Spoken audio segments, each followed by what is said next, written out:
The world was only as big as the golden valley of Everly Hills. For 7-year-old Ella, life was measured in the number of sunflowers she could pick before sunset and the sound of a specific whistle coming from across the creek. That whistle belonged to Liam. Ella lived in a small, whitewashed cottage that smelled of lavender and freshly baked bread. Her father was the lead engineer at the local mill, a man with grease-stained hands and a heart of gold. Liam, on the other hand, lived in the manor on the hill. His father, Mr. Kingsley, owned the mill, the valley, and seemingly the sky above it. Despite the gap in their silver spoons, Ella and Liam were inseparable. To Liam, the manor was a cold, silent museum. To Ella, the cottage was a warm, crowded nest. They met every day at the boundary oak, a massive tree that stood exactly halfway between their two worlds. It was a scorching July afternoon, the air thick with the hum of cicadas. Liam was sitting on a low branch, looking unusually quiet. His 10th birthday was approaching, and his father was planning a gala, a cold event filled with business partners and expensive suits. "I don't want to party, Ella," Liam said, jumping down and kicking a stone. "I just want to stay here in the meadow with you." Ella, who had been busy with her mother sewing scraps, pulled out a handful of silk threads. "Then let's make a deal," she said, her eyes bright with a childish but fierce determination. "If you have to go to that big house, you take a piece of the meadow with you." She spent the next hour meticulously braiding the threads. She wasn't just making a bracelet, she was weaving a promise. She added a single blue bead, a tiny, cracked piece of turquoise she had found in the creek. "Give me your hand," she commanded. Liam reached out. She tied the braid around his wrist with 3 tight knots. "This is the memory thread. As long as you wear it, you're not the Kingsley heir. You're just Liam, and you're my best friend. Promise me you'll never take it off." Liam looked at the simple, colorful band against his pale skin. He felt a warmth that the manor never provided. "I promise, Ella. I'll wear it until the threads turn to dust." They spent that afternoon running through the tall grass, their shadows stretching long and thin as the sun began to dip. They shared a single apple and drew pictures in the dirt. It was a day of pure, untainted joy, the kind of day that feels like it will last forever. But as the evening bells rang from the village, a shadow began to loom over the valley. Ella's father didn't come home at his usual time. The mill's sirens, which usually signaled the end of a shift, began to wail in a frantic, terrifying rhythm. Liam gripped Ella's hand. He could feel the vibration of the sirens in his chest. "Something's wrong," he whispered. They didn't know it yet, but the golden meadow was about to be washed away by a storm of grief. The memory thread was about to become the only thing connecting two souls lost in a sea of tragedy. The sound of the mill's siren wasn't just noise, it was a jagged blade cutting through the evening air. For generations, that siren meant the end of a hard day's work. But today, the rhythm was broken, 3 long, agonizing blasts that signaled a catastrophic failure. Ella and Liam ran toward the valley's edge, their hearts hammering against their ribs. Smoke, thick and black like a bruised sky, began to billow from the central turbine of the Kingsley mill. Men were running, their faces covered in soot, their eyes wide with terror. "Daddy," Ella screamed, her small voice lost in the roar of the chaos. She saw Liam's father, Mr. Kingsley, standing by the iron gates. He wasn't crying. He was shouting at his foreman about insurance papers and asset protection. He looked at the fire not as a tragedy, but as a mathematical loss. They found him an hour later. Ella's father had stayed behind to manually shut down the pressure valves, saving hundreds of workers but losing his own life in the process. When they carried his body out, draped in a gray tarp, the world went silent for Ella. The sun felt cold. The meadow felt like a graveyard. Liam tried to reach her. He wanted to hold her hand, to tell her he would give her all the gold in the manor to bring her father back. But his father grabbed his shoulder, his grip like a vice. "Stay back, Liam," Mr. Kingsley hissed. "They are liability now. We have a business to protect. You cannot be seen consorting with the family of a man whose negligence cost me a turbine." "It wasn't negligence," Liam yelled, tears streaming down his face. "He saved everyone." The weeks that followed were a blur of cold paperwork and even colder hearts. Without her father's salary, and with Mr. Kingsley refusing to pay a hero's pension, Ella's mother couldn't keep the cottage. The lavender scent was replaced by the smell of damp cardboard boxes. On the morning of the departure, a rusted truck was parked at the edge of the creek. Ella stood by the boundary oak one last time. She looked up at the manor. She hoped Liam would jump the fence. She hoped he would run to her. Liam was at his bedroom window, his forehead pressed against the glass. He was a prisoner in a house of stone. He looked down at the braided thread on his wrist. The blue bead felt like a heavy weight. He took a pen and wrote a note, but his father walked in and tore it to shreds before he could throw it out the window. As the truck started its engine, coughing out blue smoke, Liam managed to break free for a second. He ran to the balcony. "Ella," he screamed, his voice cracking. "I won't take it off, I promise I'll find you." Ella looked back from the truck's cab, her face streaked with dirt and tears. She saw him, a small figure in a white shirt, waving his hand frantically. The blue bead caught a single ray of sunlight, flashing like a beacon of hope in a world that was turning dark. "Don't look back, Ella," her mother whispered, her voice sounding hollow and dead. "That world is gone. From now on, it's just us in the city. We have to be iron or we will break." As the truck turned the corner and the golden meadow disappeared from view, Ella clutched a small piece of silk thread she had left over. She tied it around her own finger until it turned red. The girl of the meadow died that day. In her place, a survivor was born. 10 years, 3,650 days of hunger, cold, and the relentless noise of the New York subway. Ella was no longer the girl who chased butterflies. She was a woman who chased deadlines and pennies. Her life was a clock that never stopped. 4:00 a.m., wake up in their damp basement apartment in the Bronx. 5:00 a.m., scrubbing the floors of a 24-hour diner. 9:00 a.m., running to the public university, clutching textbooks she bought secondhand, their pages stained with coffee and sweat. 6:00 p.m., delivering packages on a rusted bicycle until her legs burned. "Ella, you need to eat," her mother would say every night, handing her a bowl of thin soup. Her mother's back was permanently bent now, her hands trembling from years of cleaning the very skyscrapers Ella dreamed of conquered. "I'm not hungry for food, Mom," Ella would reply, her eyes fixed on a brochure of LK Industries she had pinned to the wall. "I'm hungry for a way out. I'm going to get that internship. I'm going to make sure no one ever looks down on us again." Across the city, on the 100th floor of a tower made of obsidian and arrogance, Liam Kingsley stood looking out at the skyline. He was the Prince of Manhattan, the most eligible bachelor, and the most feared CEO in the tri-state area. To the world, Liam was a machine. He was cold, calculated, and efficient. He fired people without blinking and closed deals worth billions before lunch, but there was one thing that didn't fit the image of the billionaire tycoon. Underneath his $5,000 tailored silk shirts, hidden by the cuff of his platinum watch, was a tattered, faded braid of silk threads. The blue bead was scratched, its color dulled by time, but it never left his wrist. It was his only connection to a version of himself that had died in a meadow 10 years ago. In the office next to Liam sat Isabella, the head of human resources. She was beautiful in a sharp, dangerous way, like a shattered diamond. Isabella didn't just want a career, she wanted Liam. She had spent 2 years positioning herself as his right hand, convinced that if she became indispensable to the company, she would eventually become the queen of the Kingsley Manor. "Liam," Isabella said, walking into his office without knocking, her heels clicking like a countdown. "We have the final round of interviews for the senior analyst position tomorrow. I've filtered out the unsuitable. I'll handle the first cut." Liam didn't look up from his monitors. "Just find me someone who can think, Isabella. I don't care about their pedigree. I care about results." Isabella smiled, a thin, predatory curve of her lips. "Don't worry. I'll make sure they represent the excellence of this firm." That same night, Ella sat on her bed, sewing a button back onto a navy blazer she had bought from a charity bin. Her fingers were sore, her eyes red from studying, but as she looked at the LK logo on her laptop screen, she felt a strange pull, a gravity she couldn't explain. "Tomorrow," she whispered to the silence of the basement.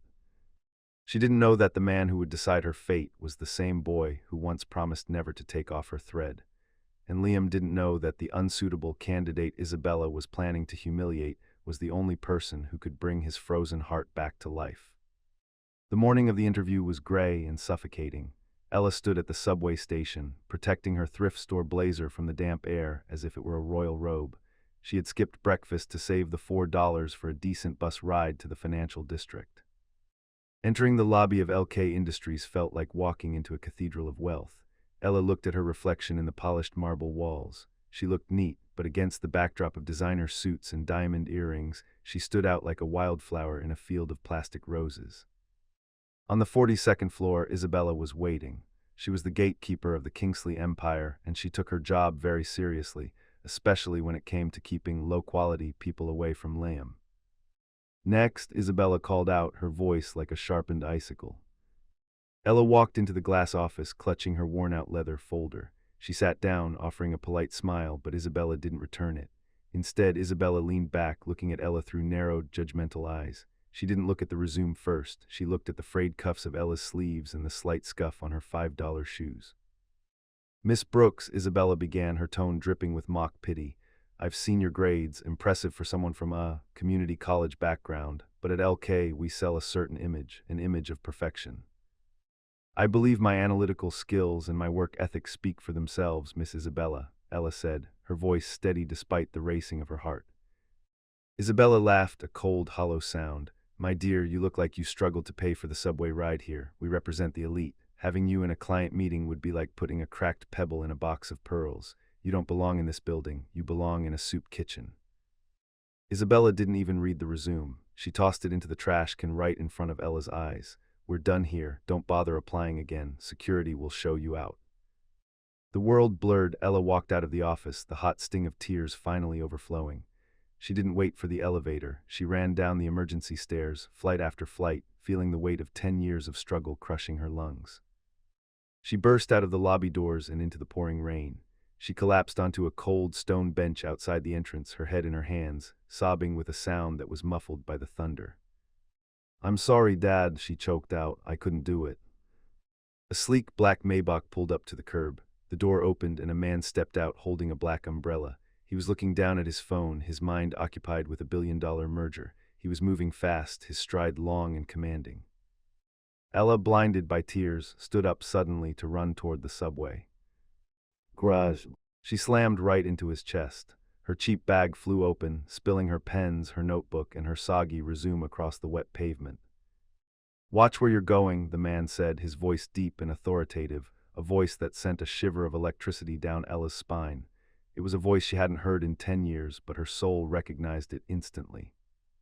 He knelt down to help her pick up her things, his movements efficient and cold. As he reached for a fallen pen, his sleeve pulled back just an inch. Ella froze, her heart stopped beating for a full second. There, tied tightly around his wrist, underneath the cuff of a watch that cost more than her life, was a tattered, faded braid of silk, and in the center, a scratched, dull blue bead. "Liam," the word escaped her lips before she could stop it, a whisper lost in the rain. He stopped, he looked up, his piercing gray eyes locking onto hers. He didn't recognize the exhausted, rain-soaked woman in front of him, but for the first time in a decade, something inside the Ice King flickered. Liam Kingsley didn't do pity. In the boardroom, he was a shark. In the streets, he was a ghost. But as he looked at the woman trembling in front of him, soaked to the bone and clutching a wet resume like it was a lifeline, something shifted. "How do you know my name?" Liam asked, his voice low, vibrating with a mix of suspicion and a strange, buried warmth. Ella couldn't breathe. Her eyes were fixed on his wrist, on that tattered piece of silk that had survived a decade of luxury. It looked so out of place against his expensive skin, yet it was the only thing that made him look human.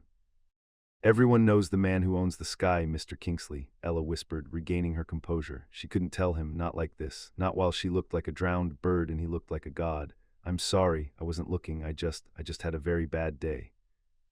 Liam looked down at the paper in his hand. It was her resume. He saw the name, Ella Brooks, he saw the 4 GPA, and then he saw the giant red stamp across the top, rejected unsuitable image.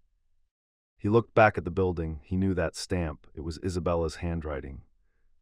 "Unsuitable image," Liam muttered, a spark of cold anger lighting up his eyes. He looked at Ella, really looked at her. He didn't see the cheap blazer or the scuffed shoes. He saw the fire in her eyes, a fire that reminded him of someone he used to know, someone he lost in a meadow long ago.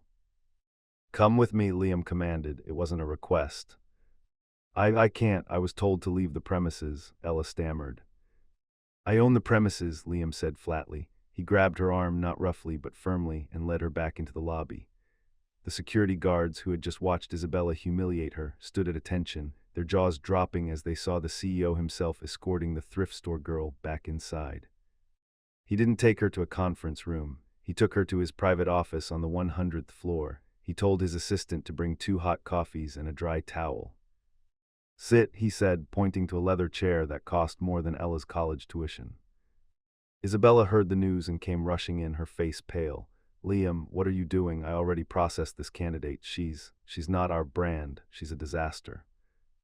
Liam didn't even look at Isabella. He kept his eyes on Ella. Isabella, you're the head of HR, not the head of fashion. If I want a mannequin, I'll go to a department store. I want a brain, leave us. Isabella's face turned a shade of purple Ella had never seen before. She glared at Ella with a hatred that promised war, then turned and stomped out. So Ella Brooks, Liam said, leaning back in his chair, his hand resting on the desk, the blue bead staring right at her. Tell me your story, and don't give me the corporate version. Tell me why you want to be here so badly that you'd cry in the rain for it. Ella took a deep breath. She looked at the bead, then at his cold gray eyes. She decided to play a dangerous game. Once she began, her voice soft but steady. I knew a boy who lived in a manor. He had everything, but he was lonely. And I knew a girl who had nothing, but she was happy. They made a promise under an oak tree. She gave him a thread, and he gave her his word. Liam froze. The coffee cup in his hand stayed midair. His eyes narrowed, searching her face for a memory that was blurred by time. What happened to them? Liam asked, his voice barely a whisper. The world happened, Ella said, a sad smile touching her lips. The girl learned that words don't pay the rent, and the boy learned that gold can't buy back the past. She's here because she wants to prove to that boy, wherever he is, that she survived, even without the meadow. Liam felt a sharp pain in his chest. He looked at his wrist, then at her. He didn't know she was that Ella, not yet, but he felt a magnetic pull so strong it terrified him. You're hired, Liam said suddenly. Junior analyst, you start tomorrow, and Isabella will be your direct supervisor. Ella's heart soared, then sank. Working under Isabella would be hell. But remember one thing, Ella, Liam added, standing up and walking toward the window. In this building, we don't look back, we only look up. As Ella walked out, she heard him whisper something she wasn't supposed to hear. I'll find you, Ella, I'm still wearing it. The 42nd floor felt different on Monday morning. To the rest of the world, it was the pinnacle of corporate success. To Ella, it was a battlefield. She was no longer wearing the soaked, cheap blazer. She had spent the entire weekend ironing a simple white blouse and a black skirt she had saved for years. She looked professional, but she knew that to Isabella, she was still nothing but trash from the Bronx. You're late, Isabella's voice cut through the air before Ella could even reach her new desk. It was 7:55 a.m. The shift started at 8:00. I have 5 minutes, Miss Isabella, Ella replied calmly, though her heart was thumping. Isabella walked over, her designer heels clicking like a death march. She dumped a mountain of blue folders, at least 30 of them, onto Ella's desk. This is the backlog, market data from the last 5 years that needs to be digitized and analyzed by tomorrow morning. If it's not done, it means you're incompetent. And if you're incompetent, even Liam won't be able to save you. Tomorrow morning, but this is weeks of work, Ella gasped. Isabella leaned in, the scent of her expensive perfume suffocating. Welcome to the big leagues, Cinderella. In this building we don't sleep, we produce. Now get to work, and stay out of the CEO's sight. He has a company to run, and you're just a charity case he picked up off the street. Throughout the day, Ella worked like a woman possessed. Her fingers flew across the keyboard, her mind sharp and focused. She didn't take a lunch break, she didn't even look up to drink water. From the mezzanine balcony, Liam stood in the shadows, watching her. He should have been in his board meeting, but he couldn't stop looking at the way Ella tucked a stray lock of hair behind her ear. It was a gesture so familiar it made his chest ache. She's a hard worker, his assistant whispered.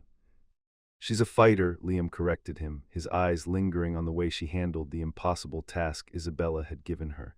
Keep an eye on Isabella. I want to know everything she does to her. As the clock struck 9:00 p.m., the office was nearly empty. Ella was on the final folder, her eyes burning from the screen light. She had done it. She had finished the impossible task. She stood up to go to the break room for a glass of water. Seeing her chance, Isabella slipped out of her office. She saw the flash drive plugged into Ella's computer, the one containing all the analyzed data. With a cruel smirk, Isabella grabbed the drive and dropped it into her purse. Then she took a cup of cold coffee and accidentally tipped it over Ella's keyboard and the original paper files. When Ella returned, her heart stopped. The desk was a lake of brown liquid. The files, the only physical copies, were ruined, and the flash drive was gone. No, no, no, no, Ella scrambled, trying to wipe the coffee with her sleeves, her breath hitching in her throat. Everything, it's all gone. She looked around the dark office. She was alone, or so she thought. Is there a problem, Miss Brooks? Ella jumped. Liam was standing by the glass elevators, his coat over his arm. He walked toward her, his eyes taking in the mess. I finished it, Mr. Kingsley. I swear I did, Ella sobbed, the exhaustion of the last 10 years finally breaking her. But the drive is gone and the files are ruined. I'm so sorry. I'm such a failure. Liam walked closer, standing just inches away. He didn't look at the mess, he looked at her tear-streaked face. Then he reached out, his hand trembling slightly, and wiped a tear from her cheek with his thumb. As he did, his cuff slid back. The blue bead was right there, inches from her face. "I don't believe in failures," Liam whispered, his voice dangerously soft. "And I don't believe in accidents when Isabella is involved. Go home, Ella, that's an order." "But the data." "I saw her take the drive on the security feed," Liam said, a dark, terrifying coldness entering his eyes. "Tomorrow, Isabella will learn what happens when someone touches what belongs to me." Ella froze. What belongs to me? Did he mean the data, or did he mean her? The next morning, the air on the 42nd floor was thick enough to cut with a knife. Isabella walked in, wearing a triumphant smirk and a red suit that screamed power. She was holding the stolen flash drive in her pocket, waiting for the moment she could announce Ella's failure to the board. She walked straight to Ella's desk, expecting to see a broken girl in tears. Instead, she found an empty chair and a perfectly clean desk. "Where is the charity case?" Isabella barked at the other interns. "She's in the CEO's office, Miss Isabella," one of them whispered. "She's been there since 7:00 a.m. Isabella's heart skipped a beat. She marched toward the top floor, her mind racing. He's probably firing her, she told herself. He has to. She burst into Liam's office without knocking. "Liam, darling, I need to report a massive security breach. That girl you hired, Ella Brooks, she destroyed the backlog files and lost the data. I told you she wasn't." Isabella stopped mid-sentence. Liam was sitting at his desk, perfectly calm. Ella was standing by the window, wearing a new, simple but elegant dress that Liam had ordered for her that morning. "Looking for this Isabella?" Liam asked, his voice like dry ice. He held up the flash drive, the one she had stolen. Isabella turned pale. I found that in the hallway. I was bringing it to you." "Funny," Liam said, standing up and walking toward her, his shadow looming over her like a mountain. "The security footage from 9:15 p.m. shows you taking it from Ella's desk. It also shows you accidentally spilling coffee on years of physical records." Isabella's confidence disintegrated. "Liam, I did it for the company. She doesn't belong here. She's a nobody from the slums." "She is the best analyst this building has seen in a decade," Liam growled, his eyes flashing with a protective fire. "And as of this moment, she is no longer an intern. Ella Brooks is now my executive assistant. She reports only to me. You, on the other hand, are on a 3-month probation. One more accident, and you'll be escorted out by security." Ella looked at Liam in shock. She went from being trash in the rain to the right hand of the most powerful man in the city. Isabella looked at Ella, and for a second the mask of the professional HR manager dropped. Her eyes were filled with a pure, toxic hatred. "You think you've won," she hissed at Ella as she turned to leave. "I'll find out who you really are. Nobody comes from nothing and lands in the CEO's lap without a dirty secret." Once the door slammed shut, the room went quiet. Ella looked at Liam, her heart racing. "Thank you, Mr. Kingsley, but you didn't have to do that. I could have handled her." Liam walked closer to her, stopping just a breath away. He reached out and touched the silk thread on his wrist, the one Ella had made. "I didn't do it for you, Ella," he said, his voice dropping to a husky whisper. "I did it for me. I'm tired of being surrounded by people who have everything but feel nothing. You remind me of a girl I lost, a girl who was more real than this entire city." Ella looked into his gray eyes. She wanted to scream, "I am that girl, Liam, look at me." But she couldn't, not yet. She needed him to love the woman she had become, not just the memory of the child she was. "Now," Liam said, turning back to his desk, "your first task as my assistant. We're going to a charity gala tonight. I need someone who can see through the masks of the elite. Wear something. You." The grand ballroom of the Waldorf Astoria was a sea of gold, champagne, and fake smiles. This was the world Liam Kingsley ruled, but tonight he felt like a stranger in his own kingdom. He stood at the top of the marble staircase, his eyes scanning the crowd, waiting for the only person who mattered. Then the room went silent. Ella appeared at the entrance. She wasn't wearing diamonds or a designer gown that cost a fortune. She had found a vintage midnight blue silk dress, simple, elegant, and timeless. It hugged her curves and flowed behind her like a river of ink. Her hair was down, falling in soft waves over her shoulders. She looked like a memory come to life. Liam felt his breath catch in his throat. For a second he didn't see the CEO's assistant. He saw the girl from the meadow, grown into a woman of breathtaking grace. "You're late," Liam whispered as she reached his side, his voice thick with emotion. I had to make sure my unsuitable image was ready for the elite, Mr. Kingsley, Ella replied with a playful, yet sharp spark in her eyes. Across the room, Isabella was watching them, her glass of champagne trembling in her hand.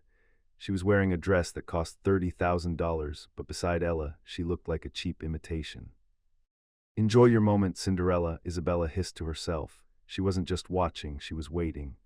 She had hired a private investigator to dig into Ella's past, and she was holding a folder that contained everything: the death of Ella's father, the eviction, and the poverty. The orchestra began to play a slow, haunting melody. It was a song from a decade ago, a song that used to play on the radio in a small cottage in a golden valley. Dance with me, Liam said. It wasn't a command this time, it was a plea.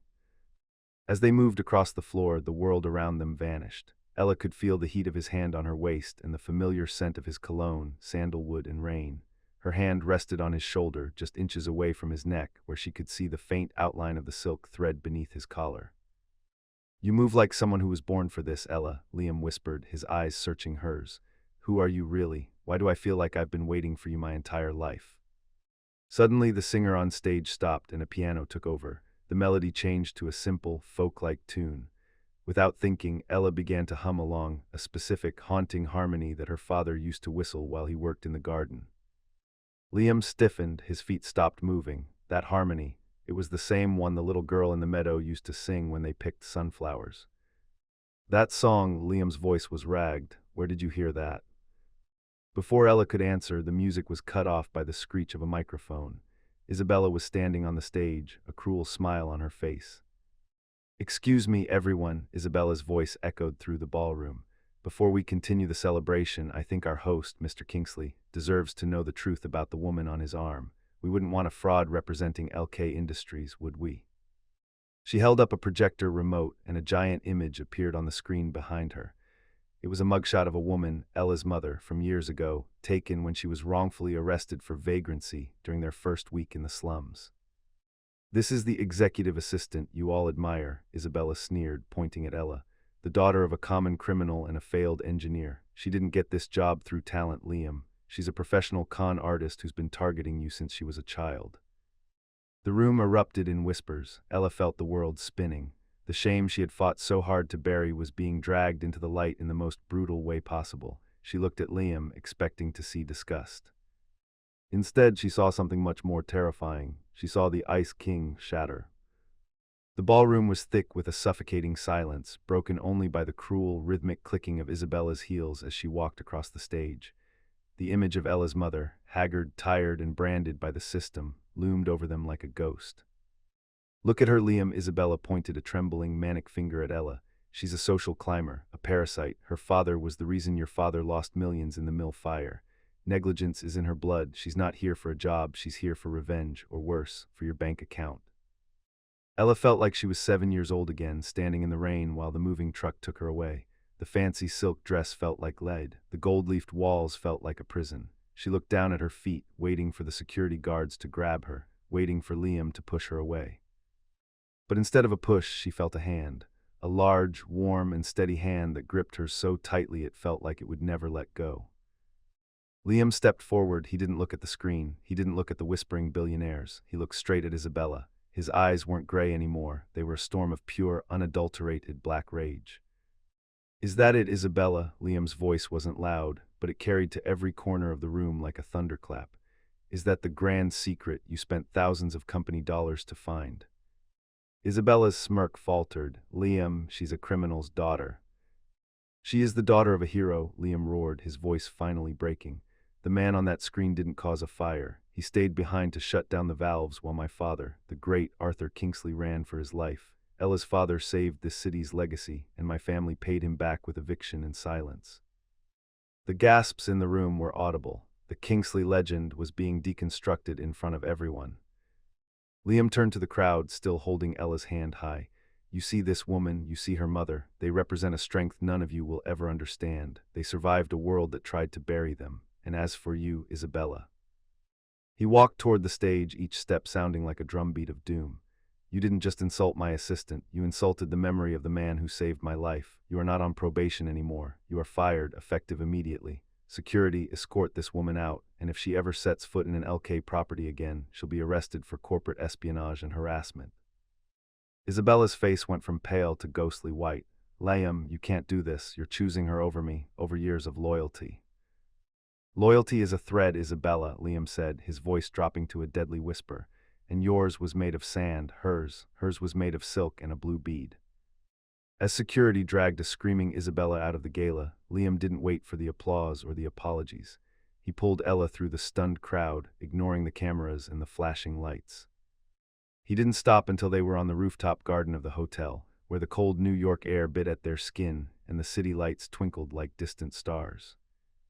Ella was trembling, her breath coming in ragged gasps. Why did you do that, Liam? You just destroyed your family's reputation for a girl you met in the rain. Liam let go of her hand and turned to face the skyline. He slowly unbuttoned his cuff, pulling back the sleeve of his tuxedo. The faded, frayed braid was there, glowing under the moonlight. I didn't do it for a girl I met in the rain, Ella, he said, his voice shaking with a decade of unshed tears. I did it for the girl who gave me this, the girl who told me to never forget who I was. I've lived in a palace of ice for 10 years, waiting for someone to melt it. I didn't recognize your face at first. The years have been cruel to both of us, but that harmony you hummed tonight, I'd know that sound in the middle of a war. While the skyscrapers of Manhattan glowed with an artificial, arrogant light, Ella's world was still measured in the scent of damp laundry and the hum of a flickering fluorescent bulb. Even after becoming Liam's assistant, she refused to spend a dime of her first paycheck on herself. Every morning at 4:30 a.m., Ella performed her ritual. She would boil a single egg for her mother and pack a small container of leftover rice for herself. She didn't want the fancy catering at LK Industries. She feared that if she tasted luxury, she would lose the hunger that kept her sharp. Ella, you're working too hard, her mother whispered one morning, her voice raspy from a persistent cough. You're in the palace now. Why do you still come back to the dungeon? Because the palace doesn't belong to me, Mom, Ella said, kneeling to tie her mother's worn-out shoes. It belongs to a man who forgot the smell of the rain. I go there to remind him, but I come back here to remind myself. Back at the office before the gala and the big reveal, there were the quiet hours. Ella's job wasn't just answering phones, it was navigating a minefield. Isabella, the HR manager, had instructed the custodial staff to forget to clean Ella's desk. She had told the IT department to give Ella a computer that crashed every 20 minutes. Ella didn't complain. She spent her lunch breaks in the basement with the IT guys, learning how to fix her own motherboard. She grabbed a broom and swept her own floor. From his glass-walled office, Liam watched her through the blinds. He didn't understand it. Most assistants complained if their coffee was 2 degrees too cold. But Ella, she was different. One afternoon, he walked out to her desk. He saw her eating her cold rice out of a plastic container while she analyzed a complex merger spreadsheet. The company provides a 3-course lunch for the executive staff, Miss Brooks, Liam said, his shadow falling over her desk. Ella didn't look up immediately. She finished her bite, swallowed, and then met his eyes. The company provides fuel, Mr. Kingsley. I prefer my own. It reminds me of where I'm going and why I'm here. Liam leaned against her desk, his eyes drifting to her hands. They were stained with ink and a bit of grease from the computer she had just fixed. And where exactly are you going? To a place where my mother doesn't have to cough in the dark, she said simply. Liam's heart did a strange somersault. He reached out to grab a file and his sleeve hitched up. The braided thread, the memory thread, was visible for a split second. Ella froze. She saw the fraying edges of the silk. It was holding on by a literal thread. That bracelet, she started, her voice trembling. It doesn't match your suit. Liam looked at it, a rare, soft smile touching his cold lips. It's the only thing I own that isn't for sale, Ella. A girl gave it to me when the world was still golden. I keep it to remind me that I wasn't always a machine. He walked away before she could respond, leaving the scent of sandalwood and old memories in the air. But while Ella and Liam were sharing these silent, soul-searching moments, Isabella was in the archives. She wasn't looking for data, she was looking for blood. She found the old records of the mill fire. She found the name of the engineer who died by negligence, Samuel Brooks. I have you now, Isabella whispered in the dark room, her eyes gleaming with malice. I'll make him believe his little charity case is the daughter of the man who ruined his father. The tension in the office was escalating. Isabella wasn't just a manager anymore, she was a predator. She started assigning Ella tasks that required her to stay until 2:00 or 3:00 8:00 a.m., knowing that the subway to the Bronx was dangerous and slow at those hours. It was a Tuesday, a night of torrential rain that turned Manhattan into a blur of neon and gray. Ella had just finished a 400-page report that Isabella had demanded by morning. Her eyes were bloodshot, and her hands were shaking from too much caffeine and too little food. As she reached the lobby, she realized she had missed the last safe train. She stood at the glass doors of the LK Tower, looking at the rain, calculating if she could afford a taxi. She couldn't, not if she wanted to buy her mother's medicine. Suddenly, the silent hum of the private elevator echoed behind her. Liam walked out, his black trench coat making him look like a shadow. He stopped when he saw her small figure huddled by the door. "Why are you still here, Miss Brooks?" he asked, his voice echoing in the empty marble lobby. "Just enjoying the view, Mr. Kingsley," she lied, trying to hide her shivering. Liam didn't say a word. He walked to the curb where his Maybach was waiting, the driver holding an umbrella. He paused, looked at the rain, then looked back at Ella. "Get in. I'm not having my best analyst catch pneumonia on my watch." The car ride was silent, but the air was thick with unspoken words. The luxury of the car, the leather scent, the heated seats felt like an insult to Ella's reality. As the car crossed the bridge into the deeper, darker parts of the Bronx, Liam's expression changed. He had never been here. To him, this part of the city didn't exist. "Stop here," Ella said as they reached a block with broken streetlights and overflowing trash bins. "You live here?" Liam's voice was stripped of its usual coldness. He looked at the crumbling tenement building, the dungeon Ella had mentioned. "It's home, Mr. Kingsley. Thank you for the ride." But as she opened the door, a group of local thugs began to approach the car, curious about the luxury vehicle. Liam didn't hesitate. He stepped out of the car, his presence so commanding that even the street felt small. "I'll walk you to your door," he said firmly. They climbed the 5 flights of stairs, the air smelling of cabbage and old wood. When they reached the door, Ella's mother opened it, coughing heavily. She froze when she saw the man standing behind her daughter. She didn't recognize the grown man, but she recognized the Kingsley eyes, the same eyes that had watched them be evicted 10 years ago. "Ella," her mother whispered, leaning against the frame. "It's okay, Mom, this is my boss." Liam looked around the tiny room. One window, a flickering stove, and a table covered in Ella's study notes. His eyes landed on a small, framed photo on the nightstand. It was a photo of the boundary oak in the meadow. His heart hammered against his ribs. He turned to Ella, his gaze intense. "That photo, why do you have it?" Ella felt the walls closing in. "It's just a place I used to know, a dream I had before I woke up." Liam left without another word, but the silence in the car on his way back to his penthouse was louder than a scream. He looked at the braid on his wrist. He was starting to connect the dots, but the pain of the possibility was too much to bear. Meanwhile, back at the office, Isabella was not idle. She had spent the night in the company's digital archive, and she had found a kill shot. She found an old, encrypted file labeled Kingsley Mill Fire Private Investigation. Inside was a document that claimed Ella's father didn't die a hero. It claimed he was paid by a rival company to sabotage the mill. It was a lie, a planted forgery by Liam's father to hide his own faults, but Isabella knew that to a man like Liam, who valued loyalty above all, this would be the ultimate betrayal. "Tomorrow," Isabella whispered to the empty office, "I'll show him that his little meadow girl is the daughter of a traitor." The visit to the Bronx had changed something in Liam's DNA. The Ice King didn't just have a crack in his armor, the whole suit was melting. He spent the rest of that night staring at the ceiling of his $20 million penthouse, the silence of his luxury feeling like a deafening scream. He kept seeing the image of Ella eating cold rice and her mother coughing in that dimly lit dungeon. The next morning, before Ella arrived at her desk, a courier delivered a massive box. Inside was a state-of-the-art air purifier for her mother's cough, a bag of the finest organic groceries, and an envelope containing a special corporate medical voucher that covered private doctors. There was no name on the gift, only a card that said, "For the firm's most valuable asset." When Ella walked in and saw the box, she didn't smile. Her face went pale, then red with a mixture of shame and fury. She didn't see it as a gift, she saw it as pity. And Ella Brooks didn't want pity, she wanted justice. She marched straight into Liam's office, carrying the heavy box. She slammed it onto his mahogany desk with a thud that made his coffee spill. "I am not a charity case, Mr. Kingsley," she said, her voice trembling with suppressed tears. "I am an employee. If you want to reward my work, put it in my paycheck, but do not ever send mercy to my doorstep." Liam looked at the box, then at her. He didn't deny it.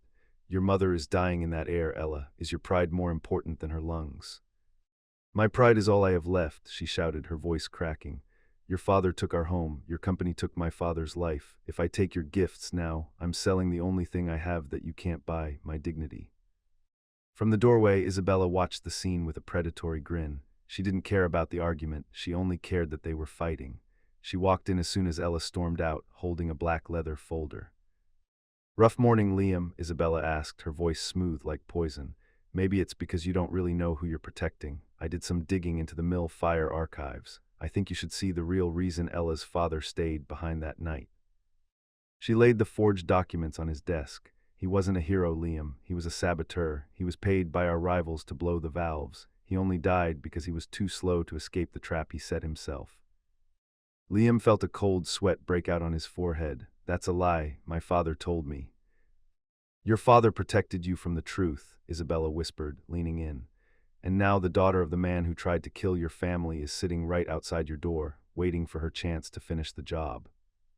Liam looked at the documents. They looked official. They had his father's seal. His mind became a battlefield. One side of him saw the girl in the meadow with the blue bead. The other side saw the daughter of a traitor. He looked through the glass at Ella. She was back at her desk, wiping her eyes and typing furiously, her small frame looking so fragile yet so stubborn. Leave the folder, Liam said, his voice turning back into the Ice King tone, and tell Miss Brooks I want to see her in the archives. Alone, we have some history to sort out. The basement of the LK Tower was a labyrinth of cold concrete and rows of steel shelves. It smelled of dust, old ink, and secrets. Ella stood in the center of the room, her breath hitching as she watched Liam descend the stairs. His face was no longer the face of the man who had driven her home. It was a mask of jagged stone. He didn't speak. He simply threw the black leather folder onto a metal table. The sound echoed like a gunshot in the silent room. Open it, Liam commanded. His voice was so cold it felt like the temperature in the room dropped 10 degrees. Ella opened the folder with trembling hands. She saw her father's name. She saw the words sabotage, bribery, and intentional negligence. She saw a forged signature that looked hauntingly like her father's. This is a lie, she whispered, the words barely escaping her throat. My father was the kindest man. He died to save your workers, Liam. He grabbed her wrist, not the one with the thread, but the other one, and pulled her close. Is this why you're here, to finish what he started? Was the meadow girl just a disguise for a spy? Ella looked him straight in the eye, her tears finally spilling over. You really believe this? After 10 years of wearing that thread on your wrist, you believe a piece of paper over the heart of the girl who made it for you? Liam's gaze flickered to the thread for a split second, but the poison Isabella had planted was too strong. He let go of her wrist as if she were made of fire. I believe in evidence, Miss Brooks, and the evidence says your family destroyed mine. I should turn you over to the police for fraud. I should throw you back into the gutter where I found you. Ella wiped her face, her sorrow turning into a cold, hard pride. She stood tall, her small frame radiating a power that surprised him. Then do it, fire me, call the police, but know this, Liam Kingsley, my father died a hero. And one day, when you finally find the truth behind the lies your father told you, you will be the one begging for mercy, and I won't be there to give it. Liam felt a pang of doubt, but his pride was a fortress. I won't fire you, that's too easy. You want to work for LK Industries, you'll work, but not as my assistant. You're going back to the basement, literally. You'll be in charge of the physical archives. You'll spend your days in the dust of the past until you decide to confess. Upstairs, Isabella watched on the security monitors, a glass of wine in her hand. She had won. She had turned their love into a weapon. She didn't care if the documents were fake. She only cared that the bridge between Ella and Liam was burned to ashes. That night, Ella didn't go home. She stayed in the dark archives, surrounded by the boxes of the Kingsley history. She didn't cry anymore. Instead, she started to open the boxes. If the truth about her father was buried in this building, she would find it, even if she had to dig through a million lies. She found an old, dusty box labeled Mill Fire Incident Reports, original handwritten notes. Her heart hammered. These weren't the official, typed documents Isabella had shown Liam. These were the raw notes from the night of the fire. The silence in the archives was not empty. It was heavy, filled with the ghosts of 1,000 corporate decisions. Ella sat on the cold concrete floor, a single industrial bulb flickering above her head like a dying star. Her fingers were stained gray from the dust of decades, but she didn't care. She was hunting for a ghost. She pulled the box labeled Original Handwritten Notes toward her. This was the raw data from the night of the fire. the notes taken by the foreman before the lawyers and the PR teams got their hands on the story. As she flipped through the pages, her heart felt like a trapped bird. She saw sketches of the turbine, logs of the pressure levels, and then she saw it, a scrap of paper singed at the edges with her father's handwriting. Pressure rising in Sector 4, manual override stuck. Kingsley says to leave it and evacuate to save the machinery costs, but the men are still in the tunnels. I'm going down. If I don't come back, tell Mary and Ella I did it for the right reasons. Ella's breath hitched. Kingsley says to leave it. The document Isabella showed Liam said her father caused the pressure to rise. But this note, this raw, desperate note, proved that Liam's father, Arthur Kingsley, was willing to let his men die to save the equipment. Her father didn't sabotage the mill. He defied a direct order to save lives. Suddenly, the heavy steel door of the archive creaked open. Ella didn't look up, thinking it was a security guard, but the footsteps were different, expensive leather hitting the concrete with a rhythmic, heavy thud. It was Liam. He was standing in the shadows, his tie loosened, his eyes tired. He had spent the last 5 hours trying to work, but the image of Ella's face in the basement wouldn't let him breathe. It's 3:00 a.m., Ella, he said, his voice echoing off the metal shelves. Why are you still digging through the trash of the past?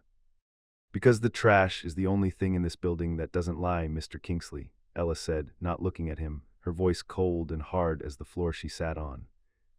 Liam walked closer until he was standing right over her. He looked down at the tiny, exhausted woman surrounded by boxes, and for a second the CEO mask cracked completely. He saw the smudge of soot on her forehead, and he felt a primal urge to reach down and wipe it away. Isabella showed me bank transfers, Ella, proof of payment to your father's account. Ella finally looked up, her eyes blazing with a fierce, holy light. She held up the singed note. And I found a suicide note from a hero. Your father told him to let the men die. My father chose the men. Who do you think paid for those bank transfers after he was dead to make him look like a criminal, who had the most to lose if the truth came out? Liam reached for the paper, his hand trembling. As he read his father's name next to the word evacuate, his face went ashen. The world he had built, the legacy of the great Arthur Kingsley, began to crumble like wet sand. If this is real, Liam whispered, his voice breaking. It's as real as this, Ella said, standing up and pointing to the thread on his wrist. You've been wearing a promise to a girl whose life you helped destroy. How does it feel, Liam, to know that your empire is built on the bones of the man who saved you? The air in the archives grew thin, as if the oxygen itself was being consumed by the intensity between them. Liam held the singed scrap of paper in his hand, his eyes scanning his father's name over and over. Every muscle in his jaw was taut, a visible pulse beating in his temple. A scrap of paper, Ella, Liam finally spoke, his voice regaining its icy edge, though it lacked its usual stability.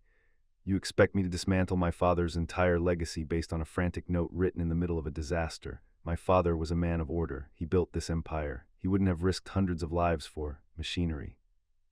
He didn't risk them, Liam. Ella stepped closer, her shadow dancing on the metal shelves. He calculated them. To him, those men were just numbers on a spreadsheet. To my father, they were neighbors, they were friends, they were people who had daughters waiting for them at home. Liam looked at her, his gaze sharp enough to cut. He wanted to believe she was lying. He wanted to believe Isabella's polished files and the official bank statements. If he accepted this paper as truth, it meant his father was a murderer and he, Liam, was the heir to a throne of blood. This note proves nothing, Liam said, his voice rising, echoing through the cold basement. He crumpled the paper slightly in his fist. It could be a forgery. You've been in this basement for hours, Ella. Who's to say you didn't write this yourself to save your father's honor? Ella felt a coldness wash over her, a numbness that replaced the pain. She didn't scream, she didn't cry. She simply looked at him with a profound, soul-deep pity. You're a coward, Liam Kingsley, she said softly, and the word coward seemed to hit him harder than any slap.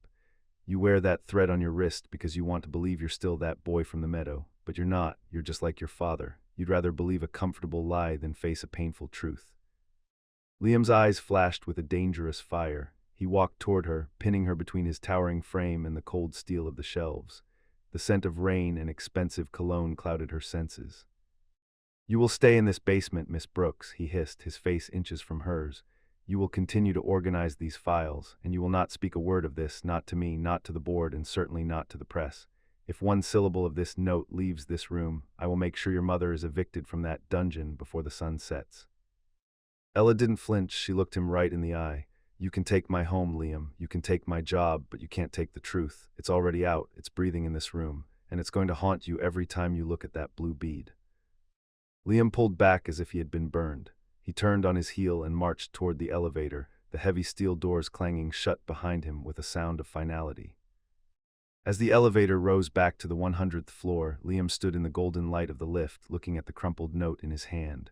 He didn't throw it away. He tucked it into the inner pocket of his coat, right next to his heart. Down in the dark, Ella sat back down on the floor. She was exhausted, hungry, and threatened. But for the first time in 10 years, she wasn't afraid. She had the truth. The war for the Kingsley legacy had officially begun.